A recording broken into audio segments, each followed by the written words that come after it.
आइए आइए, अस्सलाम वालेकुम, अस्सलाम वालेकुम। क्या हाल चाल है? तो ठीक है, ठीक ठाक है आप? बस अल्लाह का शुक्र सर जी। आप कैसे हैं? क्या हाल चाल है? मैं ठीक ठीक ठाक है। हूँ, मैं बिल्कुल ठीक ठाक हूँ सर। बड़ी हुडी शुडी क्या चल रहा है? हुडियो वाला सीजन आ गया? सर ठंड चल रही है बाहर।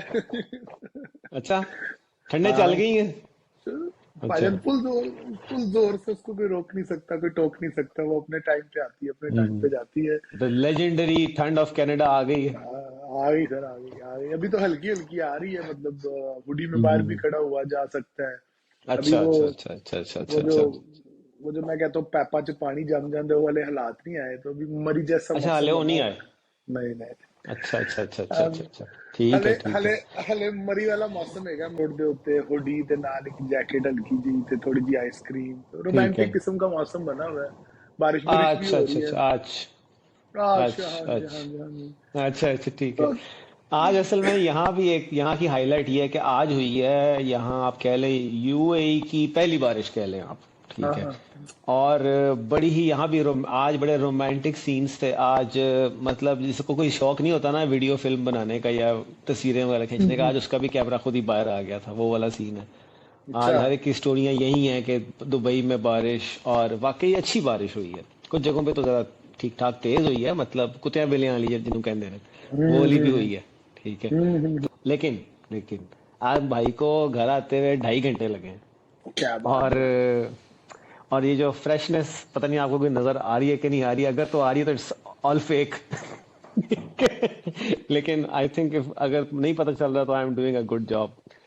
अच्छा, ऐसा है, आपने ना हमारी जो पिछली एपिसोड थी ना, हमारी एनक की, उसमें आपने जाते जाते ना, एक तो आप जाते जाते ना कुछ छोड़ जाते हैं।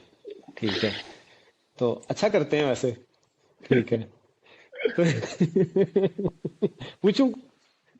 आह, क्योंकि मुझे नहीं याद मैंने क्या छोड़ा था कल लास्ट वीडियो में या लास्ट एपिसोड में जाते हुए। तो अगर आप मुझे याद करवाएंगे तो डेफिनेटली मुझे याद आ जाएगा। हाँ, नहीं नहीं सर, हम हैं ही आपको याद कराने के लिए। अच्छा।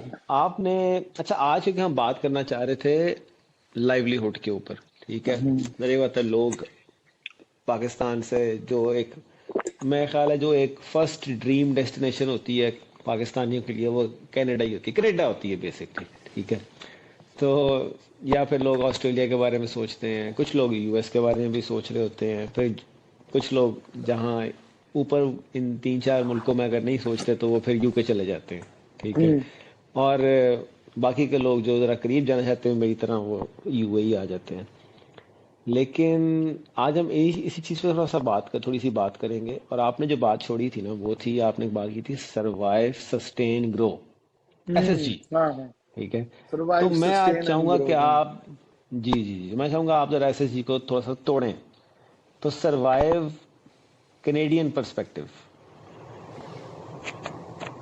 सर देखें, बड़ा ही यही बात है कि whenever I use to think कि चलो भाई let's make a YouTube channel and let's share my journey with hmm. People back home. तो मुझे लगता है कि मैं रुक इसलिए जाता था कि अभी सीखने को बड़ा कुछ था। ऐसा नहीं है कि मैं अब और कुछ सीख नहीं सकता, लेकिन ये जो ये जो एक डिस्कशन है जिसमें मैं कहता हूँ सरवाइव सस्टेन एंड ग्रो, ये तभी आती है जब आप इस फेज में से गुजर के जाते हैं। और मुझे लगता है कि this is the right time, क्योंकि मैं एक ऐसे फॉर्मेट में हूँ कि मैं इन तीनों फेजेस को देख चुका हूँ और मैं तीनों फेजेस में से गुजर चुका हूँ पर्सनली। तो I can share my hands on experience.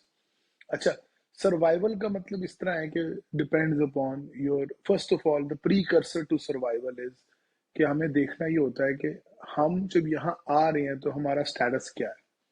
For example, कुछ लोग यहाँ पर आते हैं और उनके पास मॉनेटरी, यानी पहले तो ये बात है ना, परमानेंट, लेट्स अज्यूम कि आप परमानेंट रेजिडेंसी के ऊपर यहाँ पर आ रहे हैं। स्टूडेंट वाले की और सिचुएशन है, वर्क परमिट पे आए हुआ बंदे की और सिचुएशन है, विजिटर वीजा पे आए हुए जो कह रहा है कि जी मैंने, आजकल ये बड़ा हुआ है पाकिस्तान में कि विजिटर वीजा पे जाते हैं, जाके जॉब ढूंढते हैं जैसे दुबई में होता है। यहाँ पे बिल्कुल ऐसा ऐसे नहीं ही है। होता। यहाँ पे ऐसा नहीं होता, इस तरह नहीं जॉब मिलती। लेकिन it's okay to be here and for like 6 months and up start applying, so you might get lucky. But if you are coming in for a month you won't get anything. तो survival, तो जो बंदा यहाँ पर आता है और उसके पास हम जिस तरह बात करते हैं कि यार पैसे ही कोई नहीं है उसके पास, जो पैसे थे उसने लगा दिया है, अभी कोई 4-5 हज़ार डॉलर उसके पास है, वो आ गया है। अब अगेन आपका स्टेटस है कि अभी आप अकेले हो, कि आप बेगम बच्चों के साथ हो, कि आप और आपकी बेगम है और बच्चा कोई नहीं है। ये सारी चीजें ना एक्चुअल फैक्टर्स हैं आपकी सर्वाइवल की डेफिनेशन को बनाने के लिए, ठीक है।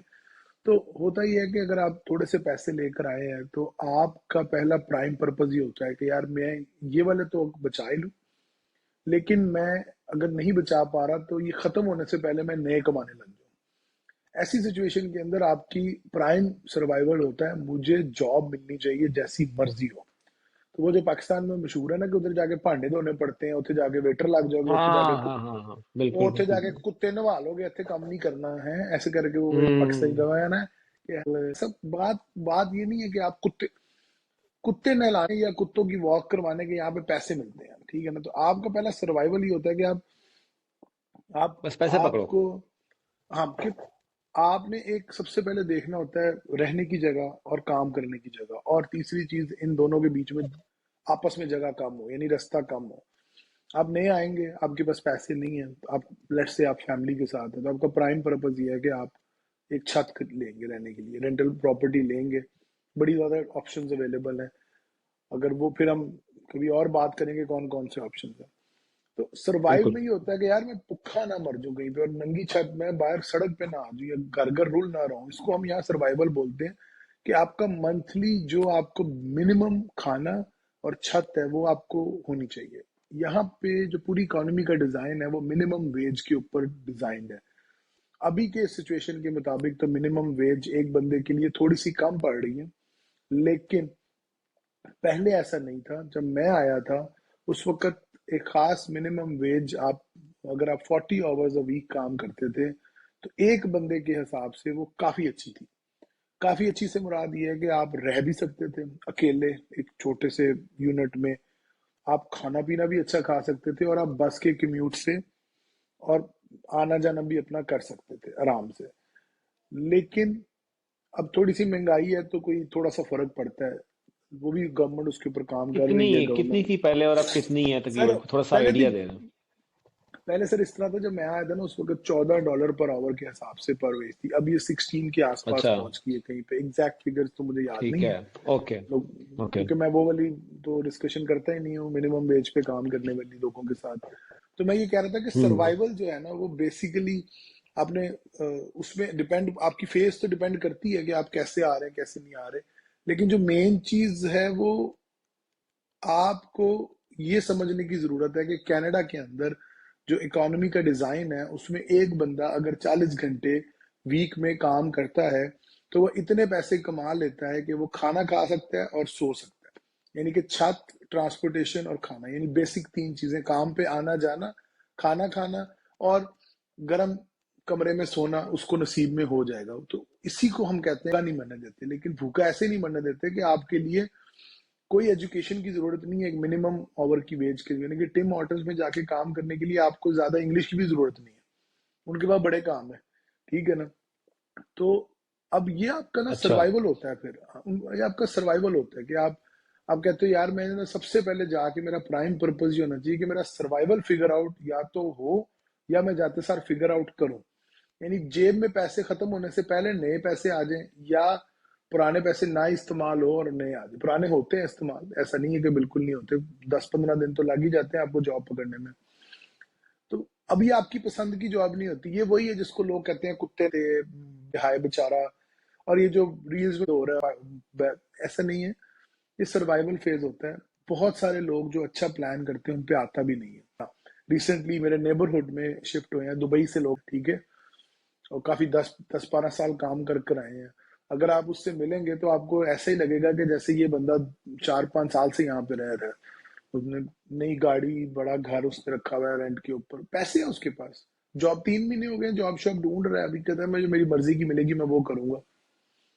पैसे हैं तो बात हो रही है ना, जिन्हों के घर च दाने उन्होंने कमले भी सियाने पाए ना, समझ। हम्म। तो अगर आप पैसे लेकर आ रहे हैं तो वो फिर मैं ये कहूंगा लेकर आओ पैसे, अगर कुछ हो सकता है हम्म। किसी से उधारे पकड़ के हम्म। ले आओ। यहाँ पे डॉलर का रेट पाकिस्तानी 215 हुआ हुआ है इस वक्त जब हम हम्म। ये बात कर रहे हैं, तो वापस देने में टेंशन नहीं होगी। क्योंकि जब आप पैसे लेकर आते हैं ना, कम से कम 20-25 हजार डॉलर आप अपने साथ लेकर आते हैं ना, हम्म। तो आप पहले आके अपनी अच्छे से साफ सुथरा घर लेते हैं, वो मैटर करता है आपकी अप्रोच को। फिर उसके बाद आपके जो हम्म। लाइसेंसिंग वाले काम, इनमें वो पैसे लगते हैं तो आप ठीक रहते हो। फिर आप थोड़ा अंडरमाइन नहीं फील करते, थोड़ी शॉपिंग शॉपिंग भी कर लेते हो, दो चार अच्छी बड़ी अट्रैक्शन भी घूम के आते हो। और सबसे इंपॉर्टेंट ये होता है कि आप गाड़ी लेने के ऊपर बहुत जल्दी आ जाते, तो वो आप एक जब आपके पास गाड़ी लग जाती है ना, कहते हैं गाड़ी लगी लग गई, यहाँ पे आपकी अप्रोच ही डिफरेंट हो जाती है। ऐसे ही। तो सर, तो काफी लंबी बात हो गई इसके ऊपर, तो समरी ये है जो कि बड़ी मुख्तसर सी है कि जो सर्वाइवल है वो हर बंदे का डिफरेंट है, और उसमें होना ये बिल्कुल चाहिए कि सही। इन एंड आउट वाला पर्पस होता है। तो वो अगर आप, और वो आप कर जाएंगे अगर आप मेहनत करेंगे तो, लेकिन वो स्टार्ट है, वो एंड नहीं है। हाँ सर्वाइवल इज बिल्कुल। The beginning of your journey, it's not the end of your journey. तो ये एक मेन एलिमेंट है। आपका इसके बारे में क्या ख्याल है कि जो बंदा दूसरे मुल्क में जाता है तो सर्वाइवल फिगर आउट करना चाहिए और उसको किस तरह टेकअप करना चाहिए? मैं बिल्कुल इससे एग्री करता हूँ। मेरा ख्याल है the reason I reminded you of this survive sustain grow का जो कॉन्सेप्ट जो आपने ही पिछली बार बोला था जाते हुए, उसका रीजन ये है कि मैं खुद ये समझता हूँ कि कोई भी चीज़ है ना, अगर आप you are moving to another country, तो वो स्टार्ट स्टार्ट तो वो सर्वाइवल से ही होती है। आपको सर्वाइव करना है। हाँ, जिस तरह आपने कहा कि सर्वाइव ना सिर्फ हर इंसान के लिए, उसके लिए उसकी एक डिफरेंट डेफिनेशन है। मैं इस पे ये ऐड करूंगा कि हर इंसान की हर जगह के हिसाब से, जिस जगह पे वो जा रहा है, उसकी एक डिफरेंट डेफिनेशन है। अब एग्जैक्टली। यहाँ पर फॉर एग्जांपल शायद जो सबसे ज्यादा गो टू जॉब होगी किसी के लिए यहाँ पर आते ही सरवाइव करने के लिए, वो डिश वॉशिंग या किसी कुत्ते ने लाना और ये वो, क्योंकि नहीं पता कल्चर डिफरेंट है यहाँ का, यूएई का, तो यहाँ वो नहीं है। यहाँ की सबसे गो टू जॉब है सबसे ज्यादा सर्वाइवल के लिए डिलीवरी राइडर। ठीक है। हम्म। आते सारी अब नेचुरली आप देख लें कि जो थर्ड वर्ल्ड कंट्रीज हैं या फिर जो स्ट्रगलिंग कंट्रीज हैं, डेवलपिंग कंट्रीज हैं, उन्हीं के लोग आपको मिलेंगे सबसे ज्यादा एज डिलीवरी बॉयज, या जिनको हम राइडर्स बोलते हैं। तलाबात यहाँ की एक बहुत मशहूर ऐप है। फिर जस्ट लाइक फूड पांडा इन पाकिस्तान। फिर नून फूड यहाँ पर अब शुरू हो चुका है मेजर एमिरेट्स के अंदर, बहुत ज़्यादा चल रहा है। फिर डिलीवरू है। तीन चार बड़े जाइंट्स हैं यहाँ पर। और मैं I will not exaggerate when I से इट कि 85 to 90% पाकिस्तानी बॉयज हैं अपने। ठीक है। क्यों? क्योंकि यहाँ पर उसके लिए लाइसेंस वगैरह लेना वगैरह कोई मसला नहीं है। बाइक राइडर के लिए वहाँ पर वो प्रोसेस नहीं है जो गाड़ी का होता है, मेरा ख्याल है शायद है ही नहीं। तो it's the easiest job to score, लेकिन हेक्टिक है। फिर यहाँ पर जरी बात है रोड सेफ्टी, और यहाँ की दुबई की तो ख़ास तौर पे, यूएई की और यूएई में ख़ास तौर पे दुबई की तो फिनोमिनल है। पूरी दुनिया में उसका लेवल जो है वो कहीं नहीं, कोई मैच नहीं करता फिलहाल। और उसका एक नतीजा ये भी निकलता है कि ये जो डिलीवरी बॉयज़ हैं इनको अपनी रोड सेफ्टी की सारी चीज़ें वगैरह, अब गर्मी में वो भी नी पैड्स तक पहने होते हैं सर। ठीक है, नी पैड्स तक मैंने पहने देखा होंगे, है। शूज पहने होंगे। हाँ, एल्बो पैड्स पहने होंगे, हेलमेट तो खैर बेसिक चीज़ है। और बाइक यहाँ पर 70 सीसी तो चलती नहीं है। ठीक है। तो ये बात है, दुबई की रोड्स हैं, थोड़ी सी हैवी बाइक्स होंगी 150 सीसी और इस तरह की, जिस तरह हमारी यामाहा YBR चलती है पाकिस्तान में। तो उस कैटेगरी की बाइक्स वगैरह डिलीवरी बॉयज़ के पास यहाँ पर होती हैं। तो गर्मी में होते हैं, काम करते हैं। और यह था कि जो आपने बात की ना ड्राइवर्स लाइसेंस की, वो यहाँ हम्म। भी इंसान को जो चीज़ पैर लगाती है ना, ठीक है, ये कहते हैं ना, बच्चा जो पैदा होता है उसके बाद कहते हैं कि अब उसको पाँव लग गए, जब वो चलना स्टार्ट करता है, तो उसके बाद माँ बाप के लिए एक नया मरहला शुरू हो जाता है उसको मैनेज करने का। जी तो जी, ऐसे ही है। वही, बिल्कुल, तो वही चीज़ यहाँ इस तरह अप्लाई होती है कि वाकई अच्छा, यहाँ पर बंदे को। मैं आपको एक बात मैं यहाँ पे कहना चाहूंगा कि पाकिस्तान में देखें, लोग इतनी बातें करते हैं लेकिन इतनी सहूलियात पाकिस्तान में भी है कि ये, इनको बाहर आते हैं ना जब हम लोग, तो हम यहाँ की जो रोड का स्ट्रक्चर है, इंफ्रास्ट्रक्चर जैसे डिजाइंड है, और जैसे दूर दूर जगह हैं, ये नहीं है कि आप नीचे निकले तो खोखे पे खड़े होके बोतल भी पी ली तो दही भी ले ली साथ वाली दुकान से। एक एक हाँ। चीज के लिए आपको 2-2 3-3 किलोमीटर तो जाना पड़ता ही है। ठीक है ना? तो मेरा नियरेस्ट जो ग्रोसरी स्टोर है वो 5.5 मिनट की ड्राइव के ऊपर है। ठीक है ना? तो अब पाकिस्तान में क्या होता है कि अगर आपके दूर भी हो ना, ड्राइव वगैरह वाला मामला भी हो, तो आपने ना किसी से पूछना है, आपने शोरूम पे जाना है, आपने पैसे रखने हैं, आपने मोटरसाइकिल निकाल के ले आनी है। और उसके बाद आप उसको, लाइसेंस आपके पास है नहीं है, हेलमेट आपने पहना है नहीं पहना, आपकी मजे हैं भाई। यहाँ पे दो, अगर आप प्रॉपर, कभी कभी ऐसा होता है कि आपके लाइसेंस वगैरह में थोड़ा टाइम हो जाता है, जैसे पैंडेमिक के टाइम में बहुत ज्यादा क्यू लग गई थी, तो 2-2 3-3 महीने के बाद जाके कहीं आपको अपॉर्चुनिटी मिल रही थी टेस्ट देने की, और इस तरह के बड़े मामला आते। लेकिन जरूरत नहीं है किसी की, आप दुबई में भी और कनाडा में कहीं बगैर लाइसेंस के वो गाड़ी चला ले, चलाएंगे, बिल्कुल लोग ऐसे ही चलाते है। हैं, ऐसा नहीं है लोग नहीं चलाते, लोग चलाते हैं, ड्राइविंग लाइसेंस बिल्कुल है। परमिट परमिट लेकर आए होते हैं, और पकड़े जाते हैं तो फिर बहुत रोला पड़ता है। टिकट बहुत ज्यादा। जो है ना वो वो भर, आप और मतलब यही निजाम भी ऐसे ही होना चाहिए सर। डर हो, एहतियात हम्म। हो, और डर मतलब इस तरह हो, जिस तरह आप नोट करें ना कि टिकट होती है तो टिकट का कोई नहीं है, टिकट तो $65 की भी हो जाती है। अगर आपसे रोका, यहाँ पे अगर आपको रोके और आपके पास इंश्योरेंस नहीं है ना, तो $65 की आपको टिकट देंगे। लेकिन वो टिकट 3 साल तक आपकी इंश्योरेंस के ऊपर रहेगी, और उसकी वजह से आपकी पर मंथ इंश्योरेंस बढ़ जाएगी, जो कि पहले ही बहुत ज्यादा है, अल्लाह माफ करे। हम्म। तो यानी कि गलती ऐसे ही है। करते हुए बंदा ना 100 दफा सोचता है कि उसका आउटकम कितनी दूर तक है। आउटकम क्या निकलेगा। हाँ, तो ऐसे ही है। ये, तो जब यहाँ पे आप सर, जिस तरह मुझे समझ में आ रहा है कि आप बात कर रहे हैं उस चीज की, ड्राइविंग लाइसेंस वगैरह ये वो, ये वहां तो ये एक्चुअली तमाम बड़े मुल्कों में आप जिनसे भी बात करेंगे ना, तो ये आपकी बेसिक्स होंगी सरवाइव करने की, ये स्टेप्स होंगे, ठीक है।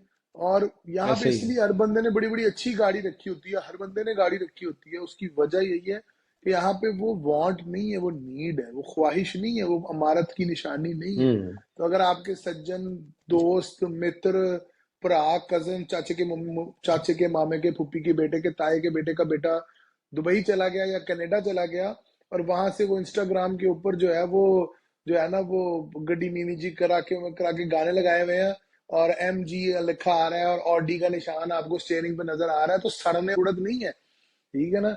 इधर मैं कहता हूँ लोग डिप्रेशन में चले जाते हैं पाकिस्तान के अंदर। ओ भाई, ओ ਇੱਥੇ ਜ਼ਰੂਰਤ ਹੈਗੀ ਏ, ਇਹ ਜਿਵੇਂ ਟਿਮ ਹੋਟਲ ਦੀ ਤੁਸੀਂ ਲਾਈਨਾਂ ਲਾਤੀ ਸੀ ਨਾ ਸਾਰਿਆਂ ਨੇ, ਓਏ ਇੱਥੇ ਗਰੀਬਾਂ ਦੀ ਕਾਫੀ ਹੈਗੀ ਏ, ਇਹ ਰਿਐਲਿਟੀ ਸਮਝਣ ਦੀ हम्म। ਕੋਸ਼ਿਸ਼ ਕਰੋ। ਇੱਥੇ ਅਸੀਂ ਗਰੋਸਰੀ ਕਰਨ ਜਾਣਾ, ਗੱਡੀ ਕਰਨੀ ਹੈ, ਇਹਨੇ ਕਿਸ਼ਤਾਂ ਤੇ ਲਿੱਤੀਆਂ ਹੁੰਦੀਆਂ ਨੇ हम्म। कि तुम ऐसे ही कैश है। जाके ना भी लिया ऐसे ही है। करांदा, ठीक है ना। 250, 300, 500, 700, 800 डॉलर की किस्त ਦੇ ਉੱਤੇ ਗੱਡੀ ਕਢਾਈ ਹੁੰਦੀ है अगले ने, जीरो डाउन पेमेंट के ऊपर, आपको जीरो डाउन पेमेंट के ऊपर रैप जीरो। जब मैं कनाडा आया था, जीरो इंटरेस्ट के साथ, इतने बुरे हालात थे इकोनॉमी के, सेल्स के इतने बुरे हालात थे उस वक्त के, वो जीरो इंटरेस्ट और जीरो डाउन पेमेंट के साथ आपको नॉर्मल क्रेडिट स्कोर, अभी क्रेडिट स्कोर भी नहीं था, आप गाड़ी, आपके पास नौकरी, आप $2,500 कमा रहे हो, रेफ फोर चला रहे हो। तो हम लोग पाकिस्तान में क्या होता है कि वो इस एलिमेंट को कहते हैं कि वाह भाई इसके तो बड़े मजे हैं, पता लगे हुए महजूद रेफ फोर के अंदर जो है वो शहजादा जो है उबर ईट्स कर रहा है। आपको पता है यहाँ पे बाइक्स नहीं चलती ज्यादा वेदर कंडीशन की वजह से, यहाँ लोग भाई, मैं ऑर्डर करता हूँ ना फूड, तो टेस्ला देने आती खाना मेरे को क्योंकि टेस्ला एक दफा हमने ऑर्डर टेस्ला में दाल दाल मंगवाई थी, और साथ चिकन बिहारी कबाब मंगवाए थे कढ़ाई पॉइंट के, तो इधर ये टेस्ला देने आई, हमने कहा एक 100,000 प्लस डॉलर की गाड़ी लेके तो ऊबर ईट्स में चला रहे हैं। बात यह है कि गाड़ी यहाँ पे शौक भी है और जरूरत भी है लोगों की। तो हम लोग हाँ। इस, अभी वही बात है ना, जब मैंने कहा ना भाई सरवाइव करो मिनिमम वेज के ऊपर, आगे शुरू करो, लोगों ने कहा ना हाँ, इनके मजे लगे हुए हैं ना, ये बातें कर रहे हैं इनको। बात ऐसा नहीं, ये मजा तब आता है जब आप अपनी मर्जी से वक्त आने पे अपनी पसंद की गाड़ी लेते हैं, और अच्छी गाड़ी लेते हैं, और फिर यहाँ पे अमारत नजर आती है, बिल्कुल BMW रखेंगे, 1,000-1,500 डॉलर की आपकी किस्त है। तो अगर आप, ये लगता है कि ऑडी और BMW जो है वो भी यहाँ पे हर कोई चला लेता है, ऐसा नहीं है। यहाँ पे 2,500-3,000 डॉलर की भी गाड़ी लोग चलाते हैं पेड ऑफ करके। और बड़ा मतलब इधर ये वाला एलिमेंट जो सर्वाइवल और सस्टेन और ग्रोथ का है ना, ये बड़ा, लोग आते सार एक्चुअली ना बोझ डाल देते हैं हम सब भाई। आते सार $500 $600 की गाड़ी की किस्त जा रही है, आते सार कपड़े खरीद लिए ढेर सारे, बड़े सारे घर में महंगे सारे घर का रेंट ले लिया, देखी जाएगी। यहाँ पे आपकी क्रेडिट हिस्ट्री वर्थ करती है, आपकी क्रेडिट की, यानी यहाँ पे पाकिस्तान में तो अगर आप क्रेडिट कार्ड का बिल ना दे तो ज्यादा से ज्यादा आपको 4-5 फोन ही आ जाएंगे ना। मैंने सुना है अब सिस्टम ऐसा है कि क्रेडिट स्कोर बन रहा है। यहाँ क्रेडिट स्कोर प्राइम चीज है, आपको कोई भी घर लेना है, कुछ भी करना है, आपको क्रेडिट स्कोर होना चाहिए। तो ऐसे ही है। That, these are the few things कि सबसे पहले तो आप सरवाइव, जब आप पहले इनिशियल फेज में होते हैं तो आपको सरवाइव करना है। और सरवाइव की डेफिनेशन आपने खुद बनानी है। और वो डेफिनेशन डिपेंड करता है आपका करंट स्टेटस कितना है। अगर आप करंटली बहुत ज्यादा पैसे लेकर आए हैं तो आपकी सर्वाइवल स्टेज जो है वो जल्दी स्किप हो जाएगी। आप अपनी मर्जी की नौकरी कर लेंगे, बिकॉज आप ढूंढ के नौकरी ढूंढेंगे, मतलब तसल्ली से ढूंढ के एक नौकरी अपनी करने वाली ढूंढेंगे। ऐसा ही है। आपको कुत्ते नहवाने की जरूरत नहीं, कोई भी नहीं नहलाता यहाँ पे कुत्ते, खुद इतना प्यार करते हैं अपने कुत्तों से, अपनी औलाद से ज्यादा प्यार करते हैं, खुद ही नहलाते हैं भाई। ठीक है ना। लेकिन वो मिसाल बनी हुई है ना। हाँ तो इस तरह आपको ये चीजें नहीं करने की जरूरत है। लेकिन अगर आप बगैर पैसों के भी आ जाते हैं तो भी आप मेहनत करेंगे तो आपकी इनिशियल स्टेज थोड़ी टफ होगी। लेकिन अगर आप पढ़े लिखे आदमी हो, आपको इंग्लिश अच्छी बोलनी आती है, आपके पास कोई स्किल सेट है, तो आप निकल जाएंगे। और निकल के आप कहाँ जाएंगे? सस्टेन। सस्टेन वाला स्टेज जो है वो डिफरेंट है। उसके अंदर ये होता है कि आपके एक फिक्स पैसे आ रहे होते हैं, हर महीने आ रहे होते हैं। आपको पता होता है कि मैं इधर मैंने जाना है, इतने घंटे काम करना है, तो यहाँ मैं रहता हूँ, इतने पैसे आने, इसमें से इतने एक्स अमाउंट यहाँ जाना है, वाई अमाउंट यहाँ जाना है। ठीक है ना। तो ये शुरू में नहीं होता, शुरू में आवर्स भी नहीं मिल रहे होते, तो शुरू में बस ये होता है पूरे कर लो किसी तरह, रेंट पूरा कर लो। लेकिन सस्टेन के अंदर ये होता है कि आपने एक एक मिनिमम लाइफस्टाइल जो मेंटेन आप करते हैं वो आप रेगुलरली मंथ ऑन मंथ चला पाते हैं। और उसके बाद आपकी लगती है अच्छी वाली नौकरी, जब आप ढूंढ रहे होते हैं, काम कर रहे होते हैं, एफर्ट कर रहे होते हैं, और आप एक लेवल पे जाते हैं जो आपका जो सस्टेन है वो रहता है। अगर अगर कुछ भी नहीं तो एक साल एक का टाइम गुजर जाता है सस्टेन के अंदर।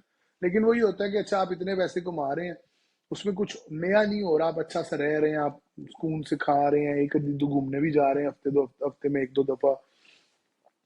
कहते ना पैसे आ रहे हैं तो पैसे जा रहे हैं, बच बुच कुछ नहीं रहा, या हल्का फुल्का बच भी जाए, लेकिन आनियां जानियां होनी होंगी। लेकिन आप बहुत मजे से रहते हैं सस्टेन में। उसके बाद सर आप करते हैं एक्स्ट्रा एफर्ट, जॉब में ग्रो करते हैं, एक्स्ट्रा काम करते हैं, कोई और चीज अपॉर्चुनिटी को ढूंढते हैं, या आपकी वाइफ या आपका स्पाउस पार्टनर जो है वो कोई काम करने लग जाता है, तो वहां फिर जंप करता है आदमी फिर ग्रोथ में। क्योंकि जब एक बंदा कमा रहा हो या दोनों हल्का कमा रहे हो और दोनों हम्म। एक साथ कमाना शुरू कर दें, और अब बेस बहुत ज्यादा कमाना शुरू कर दें, या एक बंदा मल्टीपल सोर्स से इनकम आना शुरू हो जाए, दिमाग चलने लग जाता है ना, चीजें नजर आने लग जाती हैं, अपॉर्चुनिटीज नजर आने लग जाती है। बंदा कहता है अच्छा यार, मैं जो शाम को दोस्तों के साथ वेला बैठना है या घर बैठ के नेटफ्लिक्स देखना है, मैं कोई साइड पे जॉब कर लेता हूँ। बड़े बड़े कॉर्पोरेट एम्प्लॉयज मैंने शाम को ऊबर करते हुए देखे हैं, क्योंकि 3-4 हज़ार डॉलर अंदर करते हैं महीने का। उनके लिए वो मजेदार है, लोगों से भी मिल लेते हैं, गाड़ी की किस्त भी निकल आती है, बिजनेस एक्सपेंस में भी डल जाते हैं। तो it's not, anything is not shameful over here. तो फिर आप जब ग्रो करते हैं ना भजन, फिर वो उसके बाद आपके अपने ऊपर है, ग्रो करके आप फिर सस्टेन कर लें। ठीक है ना। या ग्रो करके आप ग्रो करते जाएं करते जाएं करते जाएं। तो कनाडा में मजा आता है जब आप ग्रो करते हैं, हर साल आप ग्रो करें, आप जहां हैं उससे अगली नेक्स्ट पोजीशन पे जाएं, छोटे घर में या बड़े घर में जाएं। मैं कमर्शियलिज्म या कैपिटलिज्म की बात नहीं कर रहा, मैं ये नहीं कह रहा कि शुक्र अदा ना करो, आग लगा के रखो, आगे चलो बढ़ो, हसल मेंटालिटी के ऊपर बात नहीं कर रहा। लेकिन आपको पर्सनली अपनी लाइफ में ग्रो करना चाहिए। अगर आप अपनी लाइफ में ग्रो नहीं करेंगे तो खड़े हुए पानी में बदबू आती है भाई, स्टैग्नेंट वाटर स्मेल्स। लोग समझते नहीं है इस बात को। लोग कहते हैं अल्लाह का शुक्र है भाई, अल्लाह ने जो दे दिया जितना दे दिया, जो ये कह रहे होते हैं ना अल्लाह का बड़ा शुक्र है, वो रात को ना ऐसे ऐसे ऐसे ऐसे मशीन से तेज नोट गिनते हैं, ऐसे ऐसे करके नोट गिनते हैं। ठीक है ना। अल्लाह का बड़ा शुक्र है, लेकिन आप कैसे एक जैसे रह सकते हो? मतलब अगर आप एक कमरे के घर के अंदर अगर आप खुश हो तो ठीक है भाई, अल्लाह का बड़ा शुक्र है। लेकिन आपका पार्टनर खुश है, आपको क्या स्पेस की जरूरत नहीं बन रही है। तो ये पाकिस्तान के अंदर एक्चुअली में जो मैंने नोट किया था कि कंबाइंड फैमिली सिस्टम और lesser opportunities to work on the side side jobs and side hustles, you don't grow. तभी ये जो अभी घुटन है ना, जो लोग आपसे पूछते हैं फोन करके, वो ये है कि ग्रोथ नहीं है। साल बाद सर जी 11% या 15% का इंक्रीमेंट ग्रोथ नहीं है। साल बाद आप हम्म। एक 4 साल बाद अपनी गाड़ी चेंज कर लें, ये ग्रो नहीं है। ग्रोथ ये नहीं है। ग्रोथ ये है कि आप हर साल खुद को पिछले अपने पास से खुद को कैसे बेहतर करते हैं। ठीक है। तो हमजा भाई, ये जिस तरह मैं आपको बता रहा हूँ ना, ये है सिंपल सी डेफिनेशन सर्वाइव, सस्टेन और ग्रोथ की, जो मेरा बड़ा आजमूदा फॉर्मूला है, और मैं हर न्यू कमर को ये चीज समझाता हूँ। आपका क्या ख्याल है इस बारे में? बिल्कुल यार, मैं आपसे टोटली एग्री करता हूँ। अगर मैंने ये बात आपसे जो की थी ना, सर्वाइव सस्टेन ग्रो की, हम्म। जो आपने बात की थी, और मैंने उसको छेड़ा ही इसीलिए था कि मैं चाहता था कि आप थोड़ा सा एक्सप्लेन करें उसको। क्योंकि मैं भी ये समझता हूँ कि किसी भी जर्नी का आगाज जो है ना वो सरवाइव करने से होता है। अब हाँ बिल्कुल, जिस तरह आपने बात की कि सरवाइव करना ना सिर्फ हर इंसान के लिए उसकी डिफरेंट डेफिनेशन है, ब्रदर को जहां जा रहा है, जहां वो मूव किया, उसके हिसाब से भी डेफिनेशन बदलती है। ठीक है। अब यहाँ अगर मैं बात करूं तो यहाँ पर सरवाइव करने के लिए फॉरेन, एक तो अगर हम बात करें डिफरेंट लोगों की, यहाँ पर एक यंग बंदे के लिए या फिर एक फ्रेश ग्रेजुएट के लिए सरवाइव करने के लिए शायद जो बहुत मोस्ट गो टू किस्म की जॉब होगी वो ये होगा कि यार कि वो कोई सेल्स की जॉब करे। ठीक है। फॉर एग्जांपल यहाँ पर लग्जरी के अंदर, रिटेल के अंदर, परफ्यूम्स के अंदर, मतलब इतने ब्रांड्स हैं, इतने ब्रांड्स हैं, और उन लोगों को लोग चाहिए ही होते हैं। ठीक है। ये 3,000 के ऊपर, 4,000, 5,000 दिरहम के ऊपर, ये खैर मैं ज्यादा बता रहा हूँ, लेकिन आमतौर पे 3,000, 4,000 दिरहम प्लस कमीशन के ऊपर यहाँ पर लोग रख रहे होते हैं। हाँ, अगर आपको अरेबिक, आपको लैंग्वेज आती है, ठीक है, तो it's a very big plus है। ठीक है। सेल्स की जॉब है और अरेबिक को हमेशा लिखते होते हैं। लेकिन अगर आपकी एजुकेशन अगर इतनी साउंड नहीं है, तो फिर सरवाइव करने का वाला फार्मूला जो है वो यहाँ पर सबसे बड़ी चीज है, वो डिलीवरी बॉयज, जो इनको हम राइडर्स अच्छा। बोलते हैं। डिलीवरी कंपनी में राइडर्स होते हैं बेतहाशा। और मैं उसके बाद अगर मैं बात करूं सस्टेन करने की, तो यहाँ से ऊपर जाने के लिए लोग बेहतर से बेहतर opportunities like everywhere else in the world यहाँ पर तलाश करते हैं। और उसमें यह है कि आप अपना अपना स्किल डेवलपमेंट करते हैं। Skill development like everywhere else in the world, जिस तरह आपने कनाडा के बारे में एक्सप्लेन किया, स्किल डेवलपमेंट यहाँ भी बहुत ज़्यादा ज़रूरी है। लैंग्वेज उनमें से एक है। लैंग्वेज को अगर आप एक स्किल के तौर पे देखते हैं तो लैंग्वेज, उसमें मैंने लैंग्वेज को एक्सप्लेन किया। उसके अलावा ये कि यहाँ पर आप यहाँ पर डिफरेंट कोर्सेज आपको अवेलेबल होते हैं। अगर आपने फर्ज करें रियल एस्टेट के काम में हाथ डालना है, उसके लिए यहाँ कोर्सेज या सर्टिफिकेशन अवेलेबल हैं। आप डिजिटल मार्केटर हैं, आपके अंदर एक थोड़ा सा कीड़ा है डिजिटल मार्केटिंग का, लेकिन आप उसको कभी सही तरह प्रैक्टिस नहीं कर सके, कोई मसला नहीं, आप यहाँ पर आके कोर्सेज कर सकते हैं। बहुत सारी कंपनीज यहाँ पर कोर्सेज कराती हैं। आप एज अ साइड गिग वो चीज़ शुरू कर सकते हैं। फिर यह है कि जितनी कंपनीज हैं यहाँ पर वो सारी ऑनलाइन सेलिंग करती हैं। तो आपको पता है पाकिस्तान में तो पूरी पूरी मंडियां लगी हुई है ना, कि अमेजोन अमेजोन सर्विसेज लोग दे रहे हैं। यहाँ पर तो पाकिस्तान का तो नाम आपको पता है पूरी दुनिया में मशहूर है। तो यहाँ पर भी बहुत सारे रिसोर्सेज हैं जिनका इनटेक होता है, जिनकी रिक्वायरमेंट होती है। तो आप यानी इस तरह आप अपने आप को देखें। यानी कि आपके पास एक सेकंड चांस भी होता है। जिस तरह मैं भी हम्म। कहता हूँ कि सरवाइव से सस्टेन के बीच में जो कैरियर पाथ आप चूज करते हैं, वो मल्टीपल ट्राइज और हिट्स करें, क्योंकि आपने जो कभी सोचा होता है आप करेंगे, कोई ख्वाहिशात होती हैं आदमी की, वो पाकिस्तान में नहीं पूरी कर पाए ड्यू टू एनी रीजन। तो आप डिजिटल मार्केटिंग का अगर आप करना चाहते हैं, शेफ बनना चाहते हैं, तो ये जो सरवाइव से सस्टेन जैसे कनाडा में होता है कि आप अपना कैरियर पाथ एक्चुअली में डिजाइन करते हैं कि आपने करना क्या, और उसके लिए स्किल डेवलप करते हैं। तो सिमिलरली दुबई में भी ये सारी अपॉर्चुनिटीज अवेलेबल है, और मेरे ख्याल से तमाम मुल्कों में जो जहाँ पे लोग जाते हैं। और ये चीज मुझे बहुत अच्छी लगती है। सारी जिंदगी आप अकाउंटेंट अगर नहीं रहना चाहते, और अगर आपने कुछ और बनना था, तो भाई बिल्कुल। सेकंड सेकंड चांस होना चाहिए ना। तो ये मुझे लगता है ये बिल्कुल ऐसे ही है। इकोनॉमीज में आपको सेकंड चांस मिलता है अपने आप को टोटली ट्रांसफॉर्म करने का, कि आप क्या करना चाहते हैं, और खुशी खुशी करें वो काम।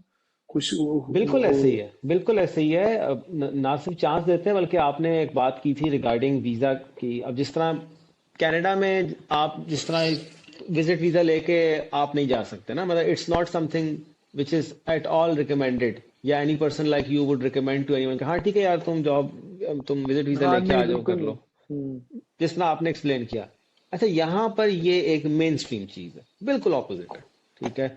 यहाँ पर ये लोग इनकरेज करते हैं कि यार कि ठीक है आप विजिट वीजा लेके आ जाओ। एक तो सीधी सी बात है, विजिट वीजा पे जो कमाई होती है, जितने लोग विजिट वीजा पे आते हैं, ठीक है, आपकी सोच है। इस साल मैं I was going through a number, पता नहीं कि thousands of companies have been registered just over the last few months in UAE। ठीक है। आप यहाँ पर आते हैं, आप बिजनेस के लिए भी आते हैं, आप जॉब ढूंढने के लिए भी आते हैं, लोग अपनी कंपनी रजिस्टर कराते हैं। तो this is how there economy is running. ठीक है।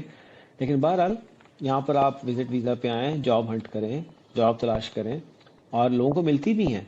लेकिन मैं ये समझता हूँ, यहाँ पर मैं एक बात जरूर जरूर कहना चाहूंगा कि it all depends on your circumstances and your hmm. Personality. अगर तो आप अपने करियर की इनिशियल स्टेजेस पे हैं, तो आप ज़रूर आ जाएं विजिट वीज़ा लेके, क्योंकि उस इनिशियल स्टेजेस वाली जॉब्स आपको मिल जाएंगी। 2,500, 3,000, 3,500, 4,000, हद 5,000 दिरहम वाली जॉब यहाँ पर आपको ज्यादा मिलेंगी naturally. It's a no brainer. ठीक है। बिल्कुल। लेकिन आप अगर अपने करियर की ग्रोइंग स्टेज पे हैं अपने मुल्क में यानी पाकिस्तान में या किसी और जगह पे, और आप ग्रो करने के लिए इधर आना चाहते हैं, तो भाई मेरे तो फिर बहुत बहुत इम्पोर्टेंट है और बहुत बहुत ज़्यादा ज़रूरी है कि आप कोशिश करें कि आप कोई जॉब पकड़ के आएँ, आप कोई हम्म। रेफरेंस लेके आएँ, आप कोई चीज़ सिक्योर करके आएँ। ठीक है। क्योंकि उस लेवल की जॉब आके विजिट वीज़ा के ऊपर 2 महीने के अंदर ढूंढना इज़ अ चैलेंज। यहाँ भी आपको रिकमेंडेशन चाहिए होगी, यहाँ भी आपको रेफरेंस चाहिए होगा। ठीक है। तो अगर आपके पास रेफरेंस नहीं है, कोई रिकमेंडेशन नहीं है, और आपके पास 2 महीने की एक तलवार भी लटकी हुई है आपके सर पे कि वीजा मेरा हम्म। एक्सपायर होने वाला है, ठीक है, तो चैलेंज तो होगा। तो ये चीज मैं अच्छा, कहूंगा। एक रेफरेंस जी जी बोलो। रेफरेंस से क्या मुराद है? पर्चियां लगती हैं भजन दुबई में? सर पर्चियां, मैं पर्चियां तो नहीं लगती मेरे यहाँ पर। मेरे ख्याल से ये भी एक बड़ा इंटरेस्टिंग टॉपिक है। मैं वैसे ही आपको तंग करा हम्म। था सबके लिए। कनाडा में भी रेफरेंस चलता है, और यही हमारा next everyone in the episode world. का कंटेंट है। हम लोग एक्चुअली इस रियलिटी को आपके सामने लेकर आएंगे। हमजा भाई, we need to do an episode on how to hunt your job, और how to hunt a job in Canada and Dubai. What is all this about this first about reference system? Reference क्या होता है? पर्चियां हैं या नहीं है? क्योंकि बहुत से लोग ये सोचते हैं। तो आई बिलीव सो कि मैंने आपकी बात जो सुनी है, और मैं बाकी लोगों को थोड़ा समराइज करना चाहूंगा, वो ये है कि एक मुश्किल रास्ता होता है। अगर आप हम्म। उसको अपनी यंग एज में शुरू करेंगे तो आउटकम, क्योंकि मैं चाहता हूँ कि ये वाला सवाल मुझसे किसी ने पूछा था जब मैं नया नया यहाँ पे आया था, पहला साल गुजरा था। तो उसने मुझसे कहा था कि यार, मेरा स्टूडेंट ने कहा था, सर मैं अभी 23 का हूँ, 22, 23 का हूँ, मैं अभी कनाडा आ जाऊं या पाकिस्तान में 2, 3, 4 साल काम कर कर आ जाऊं? मैं उसको आज, उस वक्त भी यही जवाब दिया था, मैं आज भी यही जवाब दूंगा कि जल्दी आना बेहतर है। मेरे ख्याल से आप भी यही कह रहे थे कि अगर आप यंग हैं तो आप, क्योंकि यहाँ निकाले हुए 10 साल वर्सेस पाकिस्तान में लगाए हुए 10 साल, और इसी वजह से हम कह रहे हैं कि अगर आपने निकलना है तो आप निकलें, देरी मत करें। लेकिन यहाँ पे आके कैसे जॉब ढूंढनी है, या ये सर्वाइव, सस्टेन और ग्रोथ के मैट्रिक्स को किस तरह लेके चलना है, इसके ऊपर हमें बहुत डिटेल में बात करनी पड़ेगी। और मेरे ख्याल से अब एक सेपरेट एपिसोड चाहिए। तो डू बिल्कुल। सब्सक्राइब। मैं यही कहूँगा, सब्सक्राइब करें और बेल नोटिफिकेशन को ऑन रखें, ताकि हमारी जो भी नई एपिसोड आती है उसको आप फॉलो कर सकें, उसको आप देख सकें। So the next episode is going to be on this topic, job hunt in Canada and Dubai. मैं अपनी बातें करूंगा, हमजा भाई आपको दुबई का पर्सपेक्टिव बताएंगे। लेकिन उससे पहले हम इस चीज के ऊपर बिल्कुल गौर फिक्र करेंगे कि why you should come to Canada or Dubai if in an early age rather than waiting to be in your late 20s or early 30s। ठीक है? आपका क्या बिल्कुल ख्याल ऐसे है? ही है। मैं बस इस पे ये कहना चाहूंगा कि अपने देखने वालों को, सुनने वालों को, कि हमें आप भी बताएं, what do you want to hmm. Hear about, आप क्या सुनना चाहते हैं, आप किस बारे में डिस्कशंस चाहते हैं हमसे। तो ये तो सारी वो चीजें जो कि हम करते ही रहेंगे, हम तो बोलते रहेंगे, हम तो एक दूसरे से सवाल जवाब करते रहेंगे, because we know this is what everyone wants to hear. But आप स्पेसिफिकली हम्म। हमसे क्या सुनना चाहते हैं, आप किस टॉपिक पे बात करना चाहते हैं, हमें बताएं। वो इजाजत चाहते हैं? काफी थक भी गए हैं, आपने बारिश एंजॉय करें, हाँ। मैं सर्दी का मौसम एंजॉय करता हूँ। नहीं, मैं फिर बारिश क्यों एंजॉय करूं, बारिश मैंने कर ली, मैं अब सोना एंजॉय करूंगा, बिस्तर एंजॉय करूंगा मैं। ये देखा, अगर आप 25 साल की उम्र में दुबई आए होते ना तो आप बारिश एंजॉय कर रहे होते। ये जो 35 साल की उम्र में आप दुबई आए ना, आप नहीं बिल्कुल एंजॉय सही करने कह वाले दुबई रहे को। हैं। ठीक है ना? आपको क्या पता, 25 साल के लड़के से पूछे, वो 12, 1 बजते ना जब उसका दिन शुरू होता है, ਉਹ हमारा ਭਾਈजान दिन। 12 1 नहीं, ਇੱਥੇ 3:15 ਹੋਣ ਵਾਲੇ ਨੇ। हाँ, ये बात भी ठीक टाइम है। चलो जोन, जी, आपका बहुत टाइम शुक्रिया। जोन। बहुत शुक्रिया लेकिन आपका भी। हम इंशाल्लाह। लोग मिलते हैं फिर दोबारा।